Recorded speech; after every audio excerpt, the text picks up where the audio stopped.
employee. I want in your larger groups to discuss these questions: the significance of the supervisor-supervisee relationship for educational supervision. Answer these two critical questions, okay? And that is, why is developing a positive supervisor-supervisee relationship important? And what are the characteristics of a positive supervisor-supervisee relationship, okay? So in your large group in a forum, I'd like you to be able to respond to these two critical questions. Some problems in implementing educational supervision is you need to be able to be current in the information that you're providing individuals and providing staff. You need to be able to talk about what are the current policies and procedures, what are the current practices, and when you begin to do that, that's important. Make sure you don't exploit individuals, don't over-identify with them, recognize the limitations of each worker's skills, what might be some of their uncertainty with relationship to their own knowledge, and what are their likes and dislikes. You need to be able to differentiate with respect to these different issues, okay? And you need to be able to differentiate between what are your likes and dislikes, okay? So these are some of the problems that supervisors may have in learning. So let me repeat that.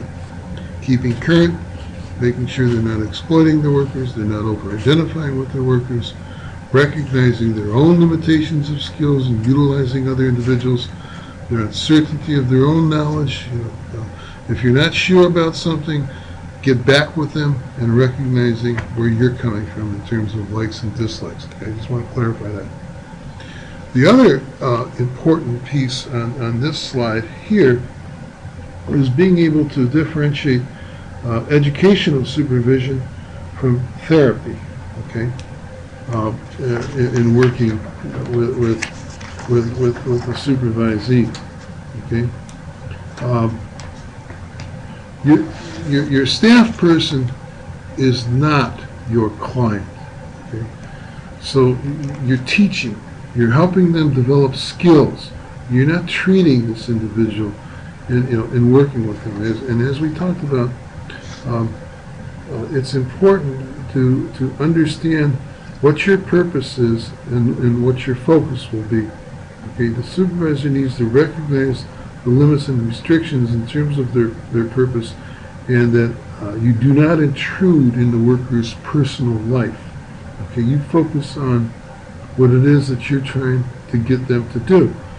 And you need to be able to recognize that when you're overstepping your boundaries and what may be some boundary issues, if your staff person is having some issues in doing something because of their own values, their own value clarification, or if your staff person is experiencing difficulties in terms of their own personal life, okay, you don't get into psychotherapy of that person. You might need to make an EAP referral, an employee assistance program referral, to help so that they can work with their issues and receive counseling elsewhere, so that you can focus on learning and teaching them to do their particular job.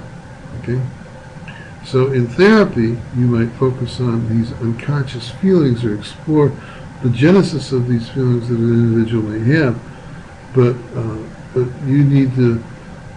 But that's not what your role is about. Okay, your role is to provide knowledge, guidance, and not to alleviate the symptoms of what might be preventing that knowledge or guidance of that particular individual. Okay, you need to be careful about that.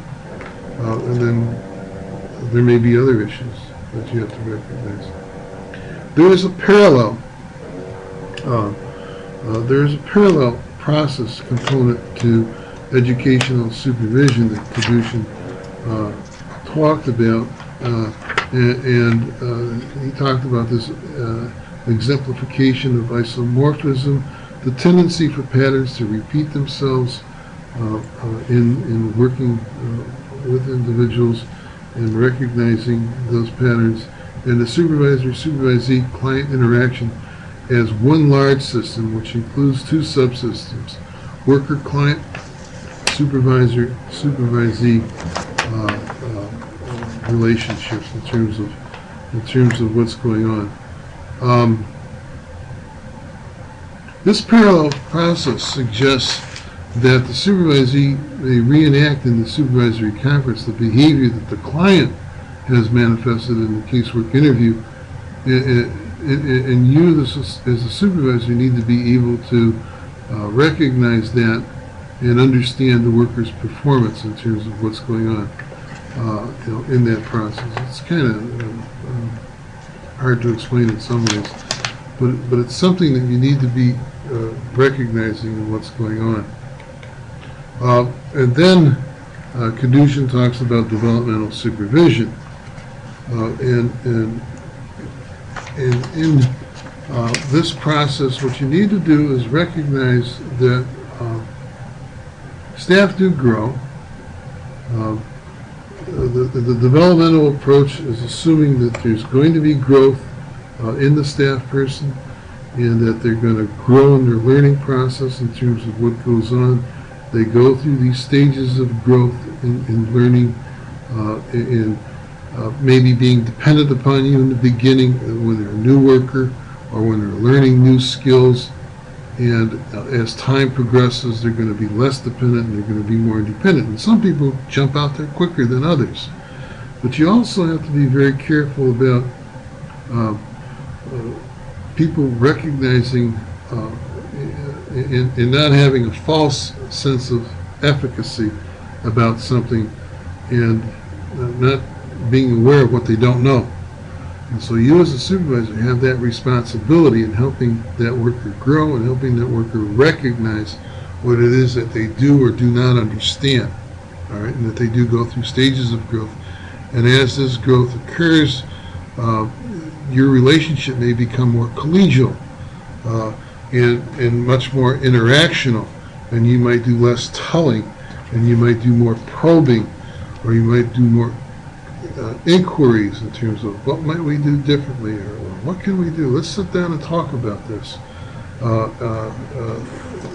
in this case, or what where we might go next. Okay. In a large group forum, I want you to respond to this exercise and answer these questions. What would be an example of developmental supervision in your work environment, in your current environment? Just one example, right? One example of how your supervisor or how you as a supervisor may have used this or experienced this.